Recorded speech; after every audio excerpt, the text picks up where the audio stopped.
50वां अध्याय जरासंध से युद्ध और द्वारिकापुरी का निर्माण।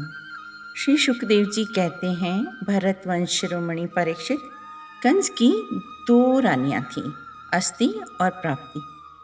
पति की मृत्यु से उन्हें बड़ा दुख हुआ और वे अपने पिता की राजधानी में चली गईं। उन दोनों का पिता था मगधराज जरासंध। यह अप्रिय समाचार सुनकर पहले तो जरासंध को बड़ा शोक हुआ, परंतु पीछे वह क्रोध से तिलमिला उठा। उसने यह निश्चय करके कि मैं पृथ्वी पर एक भी यदुवंशी नहीं रहने दूंगा, युद्ध की बहुत बड़ी तैयारी की और 23 अक्षौहिणी सेना के साथ यदुवंशियों की राजधानी मथुरा को चारों ओर से घेर लिया। भगवान श्री कृष्ण ने देखा कि जरासंध की सेना क्या है, जैसे उमड़ता हुआ जन सैलाब। उसने चारों ओर से हमारी राजधानी घेर ली है और हमारे स्वजन घबरा रहे हैं, भयभीत हो रहे हैं।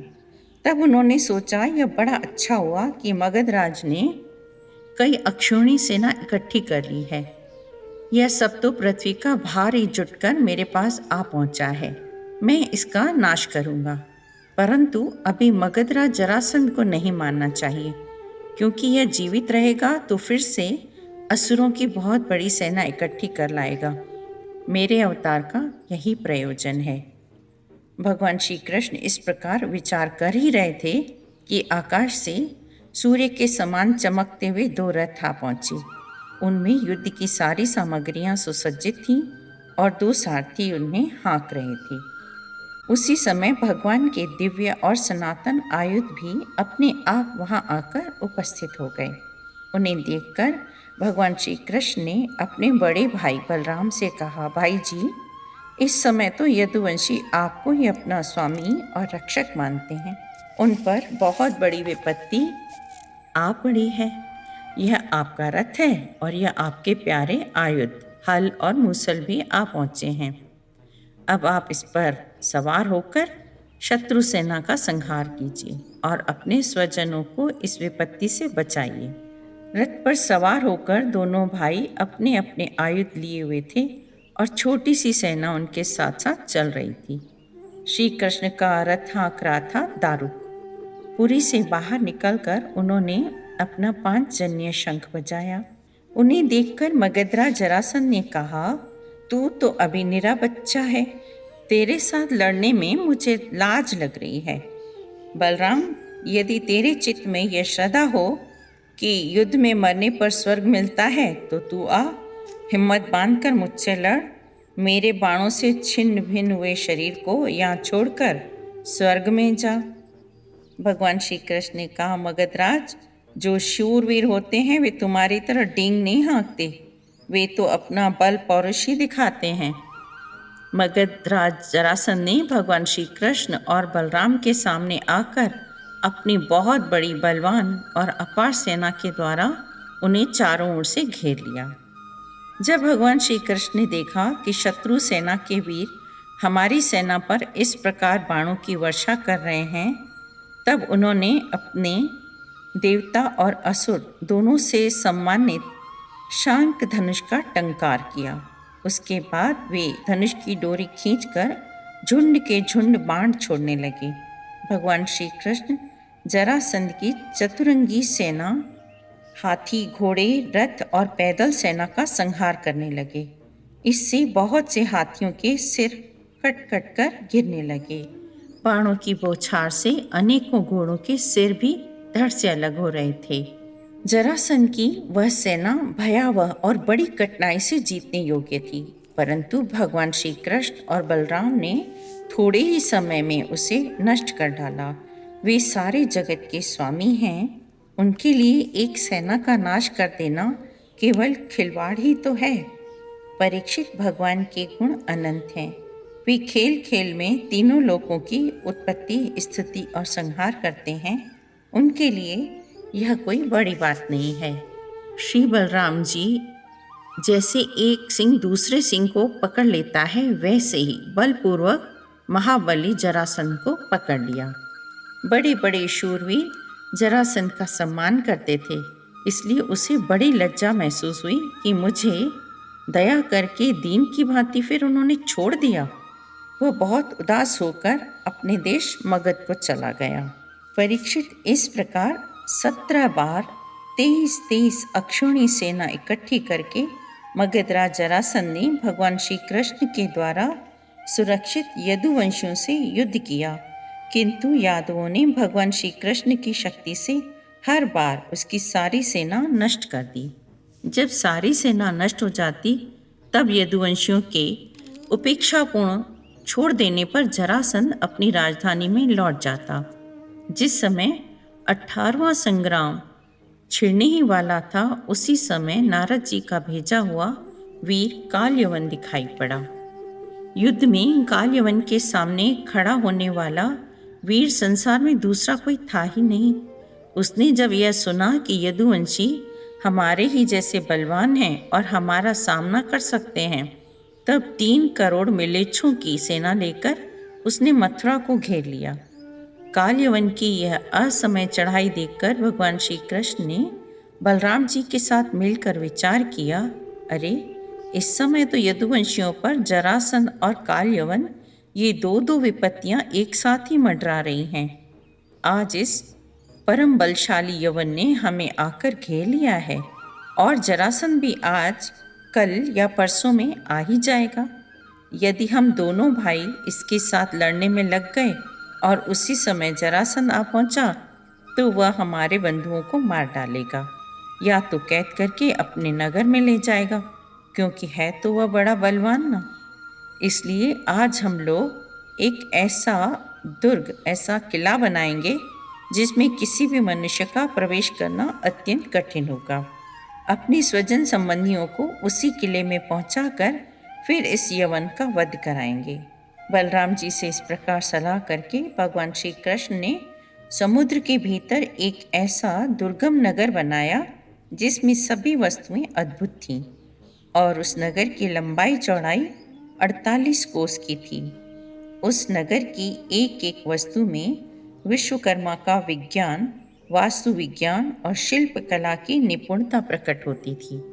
भगवान श्री कृष्ण ने अपने समस्त स्वजन संबंधियों को अपनी महाशक्ति योग माया के द्वारा द्वारिका में पहुंचा दिया और शेष प्रजा की रक्षा के लिए बलराम जी को मथुरापुरी में रख दिया।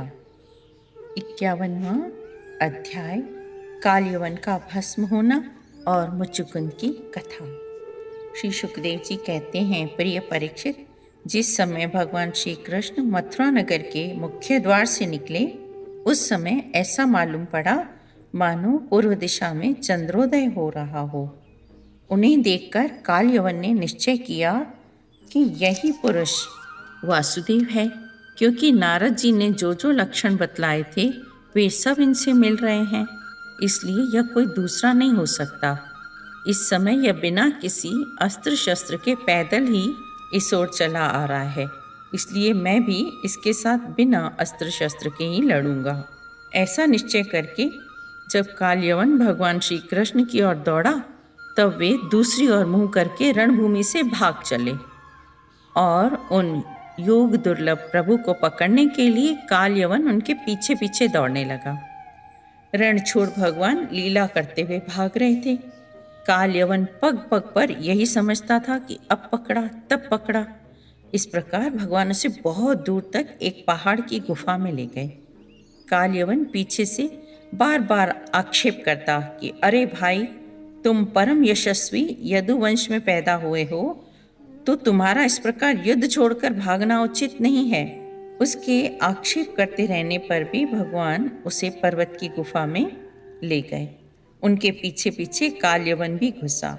वहाँ उसने एक दूसरे ही मनुष्य को सोते हुए देखा। उसे देखकर कालयवन ने सोचा, देखो तो सही, यह मुझे इस प्रकार इतनी दूर ले आया और अब इस तरह मानो इसे कुछ पता ही न हो, साधु बाबा बनकर सो रहा है। यह सोचकर उस मूढ़ ने उसे कसकर एक लात मारी। वह पुरुष वहाँ बहुत दिनों से सोया हुआ था। पैर की ठोकर लगने से वह उठ पड़ा और धीरे धीरे उसने अपनी आंखें खोली। उसकी दृष्टि पड़ते ही कालयवन के शरीर में आग पैदा हो गई और वह क्षण भर में जलकर राख का ढेर हो गया। राजा परीक्षित ने पूछा, भगवान, जिसकी दृष्टिपात मात्र से काल यवन जलकर भस्म हो गया, वह पुरुष कौन था? उसमें ऐसी शक्ति कहाँ से आई? आप कृपा करके यह बताइए कि वह पर्वत की गुफा में जाकर क्यों सो रहा था। श्री सुखदेव जी कहते हैं, परीक्षित, वे इक्ष्वाकु वंशी महाराजा मानधाता के पुत्र मुच्चुकुंद थे। वे ब्राह्मणों की परम भक्त, सत्य प्रतिज्ञ, संग्राम विजयी और महापुरुष थे। एक बार इंद्र आदि देवता असुरों से अत्यंत भयभीत हो गए थे। उन्होंने अपनी रक्षा के लिए राजा मुच्चुकुंद से प्रार्थना की और उन्होंने बहुत दिनों तक उनकी रक्षा की। जब बहुत दिनों तक देवताओं को सेनापति के रूप में स्वामी कार्तिकेय मिल गए, तब उन लोगों ने राजा मुच्चुकुंद से कहा, राजन, आपने हम लोगों की रक्षा के लिए बहुत श्रम और कष्ट उठाया है, अब आप विश्राम कीजिए।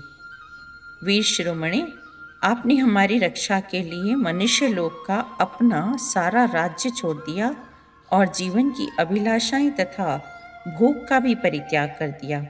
अब आपके पुत्र पुत्रियां, रानियां, बंधु बांधव और मंत्री तथा आपके समय की प्रजा में कोई नहीं रहा। सब के सब काल के गाल में चले गए हैं।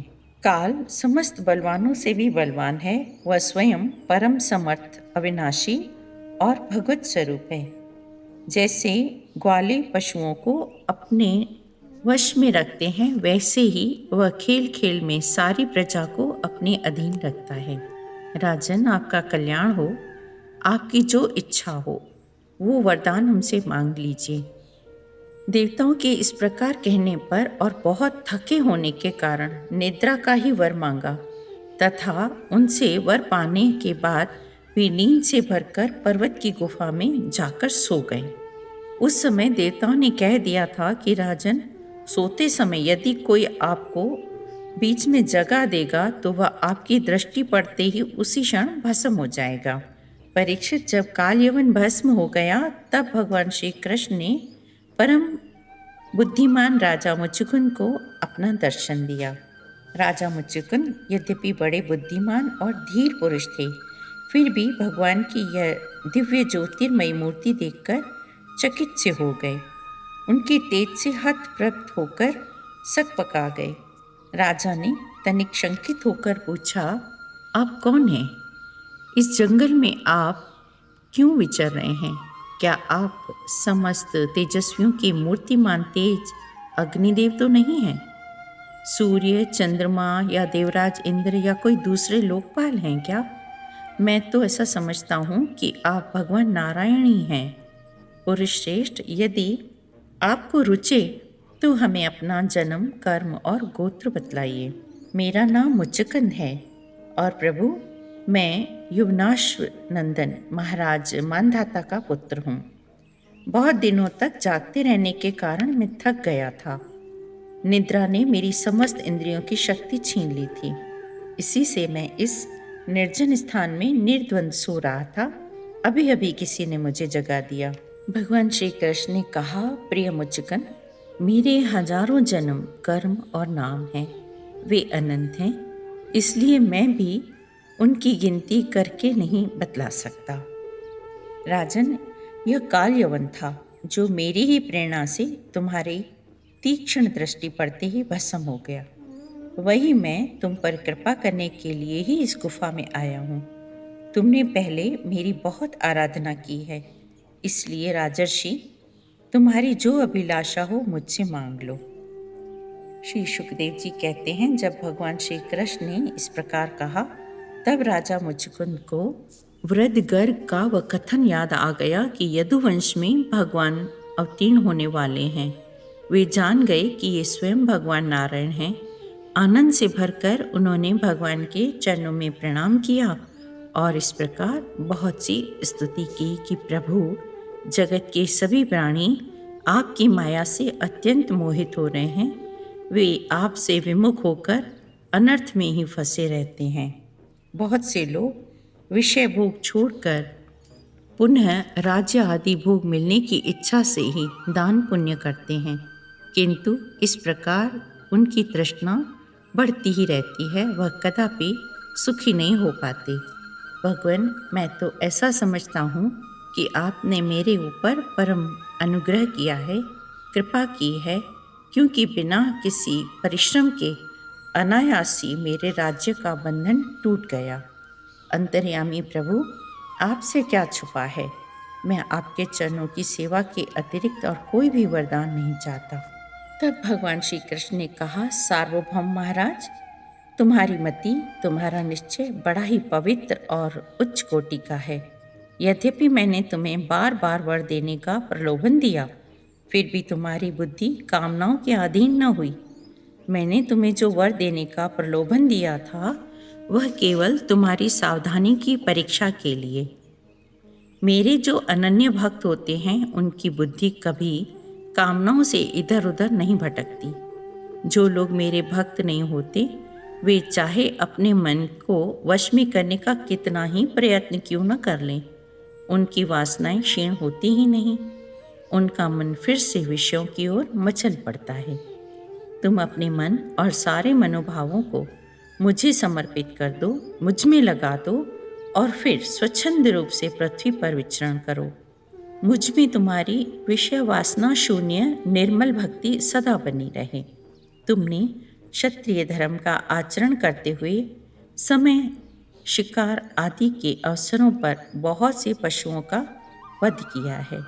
अब एकाग्र चित्त से मेरी उपासना करते हुए तपस्या के द्वारा उस पाप को धो डालो। राजन, अगले जन्म में तुम ब्राह्मण बनोगे और समस्त प्राणियों के सच्चे हितैषी परम सुहृद बनोगे तथा फिर मुझे विशुद्ध विज्ञान धन परमात्मा को प्राप्त कर लोगे। 52वां अध्याय, द्वारका गमन। श्री बलराम जी का विवाह तथा श्री कृष्ण के पास रुक्मणी जी का संदेशा लेकर ब्राह्मण का आना। श्री सुखदेव जी कहते हैं, प्यारे परीक्षित, भगवान श्री कृष्ण ने इस प्रकार राजा मुचुकुंद पर अनुग्रह किया। अब उन्होंने भगवान की परिक्रमा की, उन्हें नमस्कार किया और गुफा से बाहर निकले। उन्होंने बाहर आकर देखा कि सब के सब मनुष्य, पशु, लता और वृक्ष, वनस्पति पहले की अपेक्षा बहुत छोटे छोटे आकार के हो गए हैं। इससे यह जानकर कि कलयुग आ गया है, वे उत्तर दिशा की ओर चल दिए। महाराज मुचुकुंद तपस्या में अपना चित्त भगवान श्री कृष्ण में लगाकर गंधमादन पर्वत पर जा पहुँचे। भगवान नर नारायण के नित्य निवास स्थान बद्रिकाश्रम में जाकर बड़े शांत भाव से भगवान की आराधना करने लगे। इधर भगवान श्री कृष्ण मथुरापुरी में लौट आए। अब तक काल यवन की सेना ने उसे घेर रखा था। अब उन्होंने मलेच्छों की सेना का संहार किया और उसका सारा धन छीन कर द्वारिका को चले गए। उसी समय मगधराज जरासंध फिर 18वीं बार फिर 23 अक्षौणी सेना लेकर आ गया। भगवान श्री कृष्ण और बलराम मनुष्यों की सी लीला करते हुए उसके सामने से बड़ी फुर्ती के साथ भाग निकले। उनके मन में तनिक भी भय न था, फिर भी मानो अत्यंत भयभीत हो रहे हों। जब जरासंध ने देखा कि श्री कृष्ण और बलराम तो भाग रहे हैं, तब वह हंसने लगा और अपने रथ सेना के साथ उनका पीछा करने लगा। बहुत दूर तक दौड़ने के कारण दोनों भाई बहुत ऊंचे पर्वतन पर्वत पर चढ़ गए। जरासंध ने देखा कि वे दोनों पहाड़ों में छिप गए हैं। तब उसने ईंधन से भरे हुए प्रवर्षण पर्वत के चारों ओर आग लगवाकर उसे जला दिया। जब भगवान ने देखा कि पर्वत के छोर जलने लगे हैं, तब दोनों भाई जरासंध की सेना के घेरे को लांघते हुए बड़े वेग से उस 11 योजन यानी कि 44 कोस ऊंचे पर्वत से एकदम नीचे धरती पर कूद आए। राजन, उन्हें जरासंध ने अथवा उसके किसी सैनिक ने नहीं देखा और वे दोनों भाई वहां से चलकर फिर अपने समुद्र से घिरी हुई द्वारिकापुरी में चले आए। जरासंध ने झूठ मूठ मान लिया कि श्री कृष्ण और बलराम तो जल गए। और सेना लौटा कर मगध देश को चला गया। राजा परीक्षित ने पूछा, भगवान, हमने सुना है कि भगवान श्री कृष्ण ने भीष्मक नंदिनी परम सुंदरी रुक्मिणी देवी को बलपूर्वक हरण करके राक्षस विधि से उनके साथ विवाह किया था। महाराज, अब मैं यह सुनना चाहता हूँ कि परम तेजस्वी भगवान श्री कृष्ण ने जरासंध, शल्व आदि राजाओं को जीतकर किस प्रकार रुक्मिणी का हरण किया था। श्री सुखदेव जी कहते हैं, परीक्षित महाराज, भीष्मक विदर्भ देश के राजा थे। उनके 5 पुत्र और एक सुंदरी कन्या थी। सबसे बड़े पुत्र का नाम था रुक्मी। उसकी बहन थी रुक्मणी। जब उसने भगवान श्री कृष्ण के सौंदर्य, पराक्रम, गुण और वैभव की प्रशंसा सुनी, तब उसने यही निश्चय किया था कि भगवान श्री कृष्ण ही मेरे अनुरूप पति हैं। भगवान श्री कृष्ण भी समझते थे कि रुक्मिणी में बड़े सुंदर सुंदर गुण हैं। वह परम बुद्धिमती हैं, उदारता, सौंदर्य और शील स्वभाव और गुणों में भी अद्वितीय हैं। इसलिए रुक्मिणी ही मेरे अनुरूप पत्नी है। अतः भगवान ने रुक्मिणी जी से विवाह करने का निश्चय किया। रुक्मिणी जी के भाई बंधु भी चाहते थे कि हमारी बहन का विवाह श्री कृष्ण से हो, परंतु बड़ा भाई रुक्मी श्री कृष्ण से द्वेष करता था और शिशुपाल को ही अपनी बहन के योग्य वर समझता था। जब परम सुंदरी रुक्मिणी को यह मालूम हुआ कि मेरा बड़ा भाई रुक्मी शिशुपाल के साथ मेरा विवाह करना चाहता है, तब वे बहुत उदास हो गईं। उन्होंने बहुत कुछ सोच विचार कर एक विश्वास पात्र ब्राह्मण को तुरंत श्री कृष्ण के पास भेजा। जब वे ब्राह्मण देवता द्वारिकापुरी में पहुँचे, तब ब्राह्मणों के परम भक्त भगवान श्री कृष्ण ने उन ब्राह्मण देवता को देखते ही उन्हें अपने आसन पर बिठाकर आदर सत्कार किया। फिर बड़े शांत भाव से पूछने लगे, ब्राह्मण देवता, आप कहाँ से, किस हेतु से और किस अभिलाषा से इतना कठिन मार्ग तय करके यहाँ पधारे हैं? यदि कोई बात विशेष गोपनीय ना हो तो हमसे कहिए, हम आपकी क्या सेवा करें। परीक्षित, लीला से ही मनुष्य रूप धारण करने वाले भगवान श्री कृष्ण ने जब इस प्रकार ब्राह्मण देवता से पूछा, तब उन्होंने सारी बात कह सुनाई। इसके बाद वे भगवान से रुक्मिणी जी का संदेश कहने लगे। रुक्मिणी जी ने कहा, त्रिभुवन सुंदर, आपके गुणों को जो सुनने वालों के कानों के रास्ते हृदय में प्रवेश करके जन्म जन्म की जलन बुझा देते हैं। प्यारे अच्युत, मेरा चित्त लज्जा शर्म सब कुछ छोड़कर आप में ही प्रवेश कर रहा है। प्रेम स्वरूप श्याम सुंदर, चाहे जिस दृष्टि से देखें, सभी में आप अद्वितीय हैं। मनुष्य लोक में जितने भी प्राणी हैं, सबका मन आपको देखकर शांति का अनुभव करता है और आनंदित होता है। मैंने आपको पति रूप से वर्ण किया है। मैं आपको आत्मसमर्पण कर चुकी हूँ। आप अंतर्यामी हैं। मेरे हृदय की बात आपसे छुपी हुई नहीं है। आप यहाँ पधार कर मुझे अपनी पत्नी के रूप में स्वीकार कीजिए। यदि जन्म जन्म में मैंने दान, नियम, व्रत तथा देवता, ब्राह्मण और गुरु आदि की पूजा के द्वारा भगवान को ही प्रसन्न किया है, तो वे मुझ पर प्रसन्न हों। भगवान श्री कृष्ण आकर मेरा पाणी ग्रहण करें। शिशुपाल अथवा दूसरा कोई भी पुरुष मेरा स्पर्श न कर सके। जिस दिन मेरा विवाह होने वाला हो, उसके एक दिन पहले आप हमारी राजधानी में गुप्त रूप से आ जाइए। शिशुपाल तथा जरासंध की सेनाओं को तहस नहस कर दीजिए और बलपूर्वक राक्षस विधि से मेरा पाणी ग्रहण कीजिए। यदि आप यह सोचते हो कि तुम तो अंतःपुर में भीतर के जनाने महलों में पहरे के अंदर रहती हो, तुम्हारे भाई बंधुओं को मारे बिना मैं तुम्हें कैसे ले जा सकता हूँ, तो इसका उपाय मैं आपको बतलाए देती हूँ। हमारे कुल का ऐसा नियम है कि विवाह के पहले दिन कुल देवी का दर्शन करने के लिए एक बहुत बड़ी यात्रा होती है। जुलूस निकलता है जिसमें विवाही जाने वाली कन्या को, दुल्हन को नगर के बाहर गिरिजा देवी के मंदिर में जाना पड़ता है।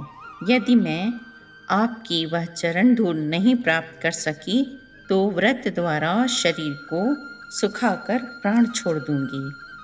ब्राह्मण देवता ने कहा, यदुवंश शिरोमणि, यही रुक्मणी के अत्यंत गोपनीय संदेश हैं जिन्हें लेकर मैं आपके पास आया हूँ।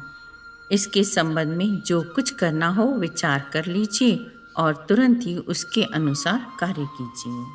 53वां अध्याय, रुक्मणी हरण। श्री सुखदेव जी कहते हैं, परीक्षित, भगवान श्री कृष्ण ने विदर्भ राजकुमारी रुक्मणी जी का यह संदेश सुनकर अपने हाथ से ब्राह्मण देवता का हाथ पकड़ लिया और हंसते हुए बोले, ब्राह्मण देवता, जैसे विदर्भ राजकुमारी मुझे चाहती हैं वैसे ही मैं भी उनसे प्रेम करता हूँ। परीक्षित, मधुसूदन श्री कृष्ण ने सारथी को आज्ञा दी कि दारुक तनिक भी विलंब न करके रथ जोत लाओ।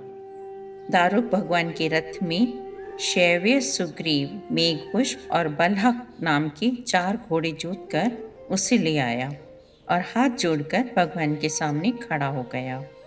महाराज भीष्मक अपने बड़े लड़के रुक्मी के स्नेहवश अपनी कन्या शिशुपाल को देने के लिए विवाहोत्सव की तैयारियां करा रहे थे। नगर को सजा दिया गया था।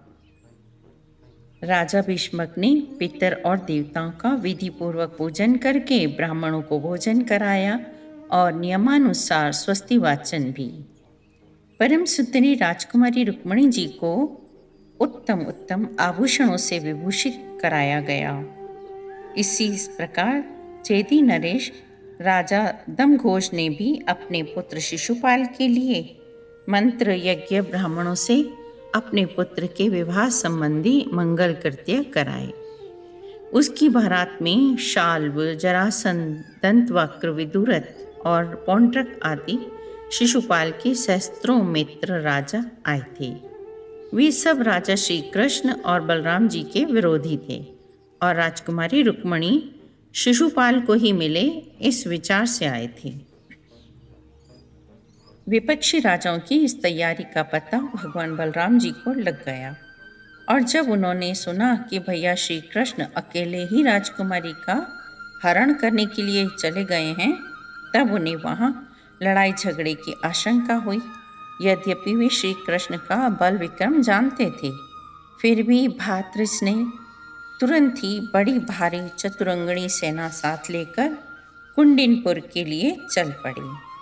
इधर परम सुंदरी रुक्मणी जी भगवान श्री कृष्ण के शुभ आगमन की प्रतीक्षा कर रही थी। अभी ब्राह्मण देवता भी नहीं लौटे तो वे बड़ी चिंता में पड़ गईं। मेरे जीवन के सर्वस्व भगवान अब भी नहीं पधारे हैं। मेरे भाग्य ही मंद हैं। विधाता भी मेरे अनुकूल नहीं जान पड़ते। रुक्मणी जी इसी उधेड़ बुन में पड़ी हुई थी। अभी समय है ऐसा समझकर अपने आंसू भरे नेत्र बंद कर लिए थे उन्होंने। इतने में ही वे ब्राह्मण देवता आ गए। रुक्मणी जी ने देखा कि ब्राह्मण देवता का मुख प्रफुल्लित है। उनके चेहरे पर किसी प्रकार की घबराहट नहीं है। वे उन्हें देखकर समझ गईं कि भगवान श्री कृष्ण आ गए। तब ब्राह्मण देवता ने निवेदन किया कि भगवान श्री कृष्ण यहाँ पधार गए हैं और राजकुमारी जी आपको ले जाने के लिए उन्होंने सत्य प्रतिज्ञा की है। समाचार सुनकर रुक्मणी जी का हृदय आनंद से भर गया। राजा भीष्मक ने सुना कि भगवान श्री कृष्ण और बलराम जी मेरी कन्या का विवाह देखने के लिए उत्सुकतावश यहाँ पधारे हैं। भगवान के प्रति उनकी बड़ी भक्ति थी। उन्होंने भगवान को सेना और साथियों के सहित आतिथ्य सत्कार किया। विदर्भ देश के नागरिकों ने जब सुना कि भगवान श्री कृष्ण यहाँ पधारे हैं, तब वे आपस में इस प्रकार बातचीत करते थे कि रुक्मणी इन्हीं की अर्धांगिनी होने के योग्य है और ये परम पवित्र मूर्ति श्याम सुंदर रुक्मणी के ही योग्य पति हैं। इसी समय रुक्मणी जी अंतःपुर से निकलकर देवी जी के मंदिर के लिए चली। बहुत से सैनिक उनकी रक्षा में नियुक्त थे। देवी जी के मंदिर में पहुंचकर रुक्मणी जी ने आचमन किया और शांत भाव से युक्त होकर अंबिका देवी के मंदिर में प्रवेश किया। बड़ी बूढ़ी ब्राह्मणियां भी उनके साथ थीं। उन्होंने रुक्मिणी जी से जल, गंध, अक्षत, धूप, वस्त्र, पुष्पमाला, हार, आभूषण, अनेकों प्रकार के नैवेद्य, भेंट और आरती आदि सामग्रियों से अंबिका देवी जी की पूजा करवाई और एक सहेली का हाथ पकड़कर रुक्मिणी जी मंदिर से बाहर निकल आईं। रुक्मिणी जी भगवान की माया के समान ही बड़े बड़े धीर वीरों को भी मोहित करने वाली थी। उनके होठों पर मनोहर मुस्कान थी। रुक्मिणी जी इस प्रकार इस उत्सव यात्रा के बहाने मंद मंद गति से चलकर भगवान श्री कृष्ण के शुभ आगमन की प्रतीक्षा करती हुई धीरे धीरे आगे बढ़ रही थी। उसी समय उन्हें श्याम सुंदर भगवान श्री कृष्ण के दर्शन हुए। राजकुमारी रुक्मिणी जी रथ पर चढ़ना ही चाहती थी कि भगवान श्री कृष्ण ने समस्त शत्रुओं के देखते देखते उनकी भीड़ से रुक्मिणी जी को उठा लिया और उन सैकड़ों राजाओं के सिर पर पांव रखकर उन्हें अपने उस रथ पर बिठा लिया। उस समय जरासंध के अभिमानी राजाओं को न यह बड़ा अपमान लगा और वे इस अपमान को सहन नहीं कर सके। वे सब के सब चिढ़कर कहने लगे, हमें धिक्कार है, आज हम लोग धनुष धारण करके खड़े ही रहे और ये ग्वाले हमारा सारा यश छीन कर ले गए।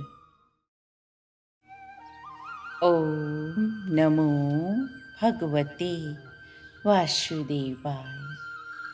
आज प्रभु की इच्छा से श्रीमद् भागवत सप्ताह यज्ञ का 5वां दिवस समाप्त हुआ।